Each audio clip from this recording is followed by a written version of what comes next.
Hello and welcome to our channel with That SB Life, where we talk about real estate and real community in the Silicon Valley. I'm Elizabeth. And I'm Jacqueline. Thanks so much for joining us today as we will be discussing 15 things to look for when viewing a home to purchase.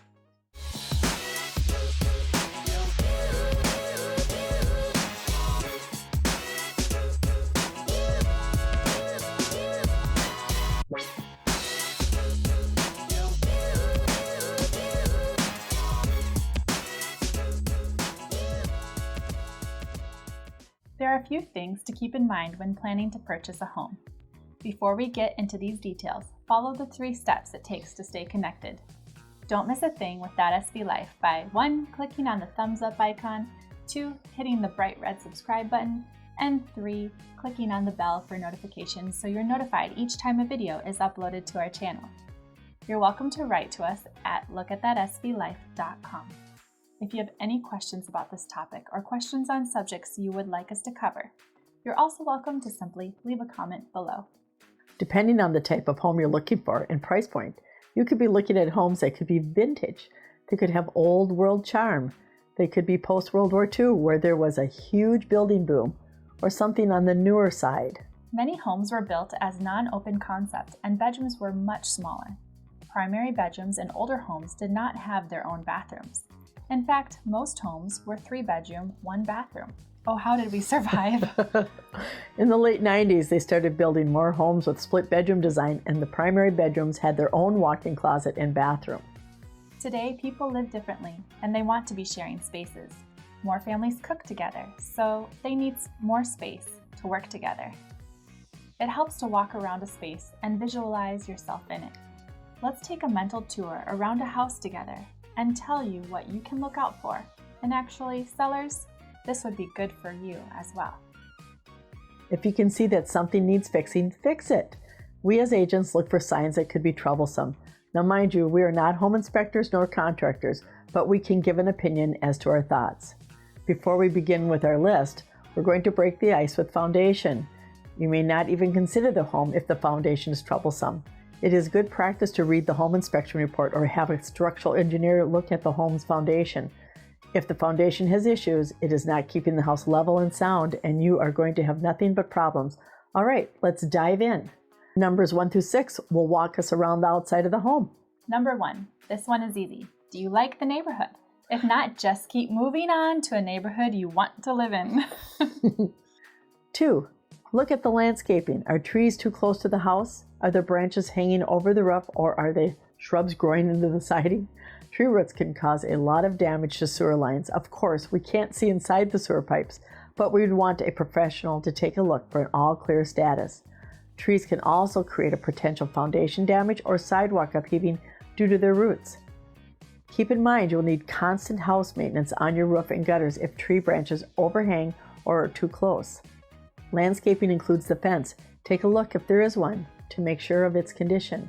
They are pricey to replace, and if you have pets or kids you want to keep in the yard, this could mean a big expense to replace.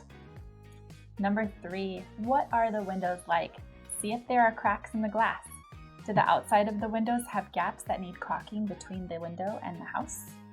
Number 4, as you're walking around the outside of the house, look at the base of the house. Are there gaps in the foundation? Are the screens for the crawl space intact? We don't want critters living under the house. Number 5, as you continue to walk around the house, can you find an edge on the side of the house and see if there's any bulging of the siding or brick? You should not expect to see perfect edges as a house shifts and settles over time. However, you should not have significant bulges or cracks on the siding of the house. 6, what is the irrigation system like? Does it appear to be leaking? If there are puddles of water, that may be a hint that it leaks. Now time for the inside of the house with numbers 7 through 15. Number 7, use your snout when you take your first step inside the home. Is there a smell? If so, where is it coming from? What does it smell like? Hopefully it's the great smell of cookies being baked versus a pet using the carpet as a potty pad or cigarette smoke.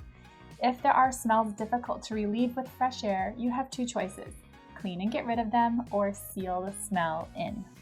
Number 8, depending on what time of day you view the home, note how dark or lit the place is. Maybe visiting during the day and evening will help. Thinking about light would have me looking for outlets and light switches. How many are there in each wall? How many ceiling lights or fans are there? Will you need to upgrade the main electrical panel? Number 9. As you look around for outlets, look around at the ceilings and walls. Are there cracks? Are they settlement cracks? Most homes have settlement cracks, but cracks should not be terribly long or wide either. A home inspector or structural engineer can help you understand what would be troublesome in this area, but it's good to be on the lookout and know for yourself too. Number 10. What are the conditions of the doors and windows? Do they close and lock? Don't be shy, try them out. Can you see the sun seeping through and around the edges? Number 11. Being that most houses are non-open concept, you may consider removing walls to open up a space. Before you grab your hammer, make sure it is not a load-bearing wall. If it is, you will need to add support so the roof doesn't cave in at some point. Number 12. Look down. Are floors and flooring level? Will you lose every time they want to play marbles because the floor is slanted to one side? What's nice about flooring is that it can be replaced. True. Number 13. Check under the sinks in the bathroom and kitchen. Also laundry hoses, as all are famous for water leaks. Check around the toilets as well. Step firmly on the floor around the toilet base to see if it feels like a sponge or if it is solid. 14. You'll want to take a look at the water heater for earthquake strapping, the furnace, and the AC to be familiar with the condition of these units. You will need professionals to help you understand their conditions. As a homeowner, there are things you will have to be checking on with these items. And lastly, 15. Let's go into the kitchen. Again, don't be shy here. Really think about how you'd be using the space.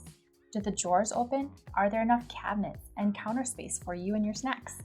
Do you need a center island? It goes without saying that of course we will also be looking at how dated a house is. A house that is 80 years old can be all updated, and a 20-year-old house can be just that, 20 years old and no updates.